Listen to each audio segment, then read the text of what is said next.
Tim. The sound of shattered glass and bent metal crunched under Tim's steel-toe boots, the further they stepped into what should have been Laura's office. Her files were scattered everywhere, desk overturned, decorations snatched down. An ominous message was scribbled on the walls, in what Tim could only assume was shit by the smell. Go home, nigga bitch. He could hear her sobbing, but everything in him was numb with a fury so great it scared him. He couldn't even look Laura in the eye. He felt like a failure. The sound of Nick punching the wall startled them both. God damn it, Laura. We were only gone an hour or so, and some sick fucks destroyed everything. I'm so sorry. Tim just stood rooted in place. He knew that if he said anything, his temper would get the better of him. He knew silence was best for now, especially around Laura. Her soft whimpers were cutting him deep. He had to clench and unclench his fist to stop the beast within him from rising. Tim? His eyes jerked up, meeting Nick's menacing gaze. Nick tapped his ear 3 times. Tim's body tensed, readying for action. He honed in all his senses, drowning out Laura's cries, drowning out his rage. Everything went silent, and he listened. There it was. His eyes darkened, and his head tilted to the left. Nick brought his hand to Laura's mouth, startling her. Shh! Someone's still in the building. Laura's big brown eyes went wide. Even her breathing ceased. She quickly nodded and walked to Tim's side as Nick directed. Tim could see Laura touching his hand, but the sensation didn't register. Everything went mute. Everything but his rage. Nick crept slowly over to the partially opened office door, drawing his gun from his holster before stealthily slipping from the room. Tim lowered his face to Laura's ear, his nearness causing her to grab a hold of his shirt, twisting and fisting the fabric in her hands. Laura. She didn't reply. Instead, her eyes bounced back and forth, scanning the damage and destruction in the room. Laura, Tim growled. She looked at him, her gaze dropping as her chest rose and fell in rapid succession. He found me, she whispered. He'll kill me this time. He saw her crumble before his eyes.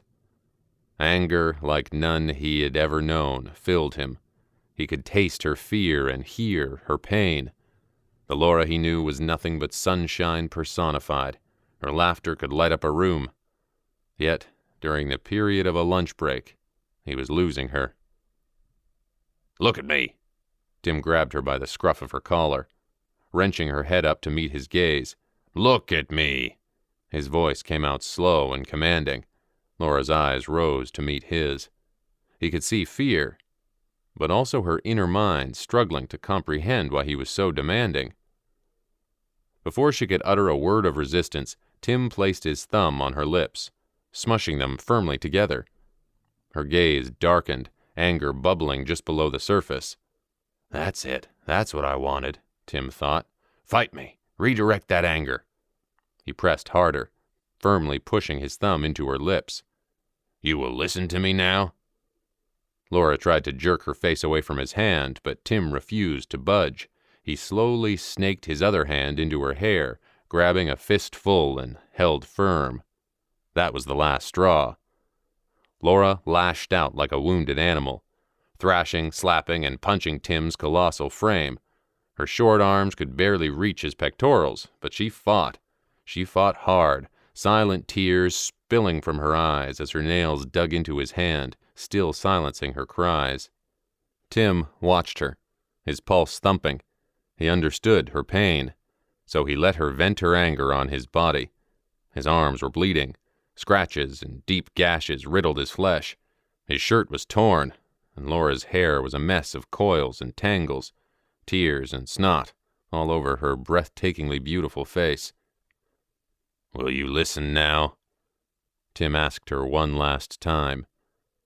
The look of defeat filled her eyes as her body slumped toward his. He finally removed his thumb from her mouth. Her lips were swollen and slightly bruised from the pressure. That felt good, didn't it? You don't have to hold back. I'm a big boy, Laura. I can take it. We will find out who did this. We will make them pay. Tim whispered into her ear while slowly tilting her head back and kissing her with everything he had, with everything he could muster. He needed her to feel just how serious he was, so he didn't hold back on his dominance or strength. With this kiss, he crushed her. He pulled her petite body against his, lifting her and cradling her against his hard, muscular chest, aggressively forcing his long, thick tongue into her mouth, mating hers with his. With this kiss, he had to show her she was his, that no one would ever touch her or hurt her without going through him. When he finally pulled back, her tear-stained face was reddened. Even those luscious lips were puffy and cracked. "Damn, you look awful," he chuckled. Laura looked at him, uncertain if she wanted to be pissed off or to laugh. Tim slowly placed her back down and fixed her clothes, her gaze never leaving his. "We will never let him hurt you, Laura. Never again."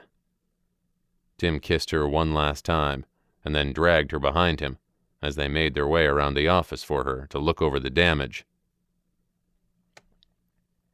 After what seemed like forever, Nick returned. His sandy brown hair was disheveled and dust covered his clothes.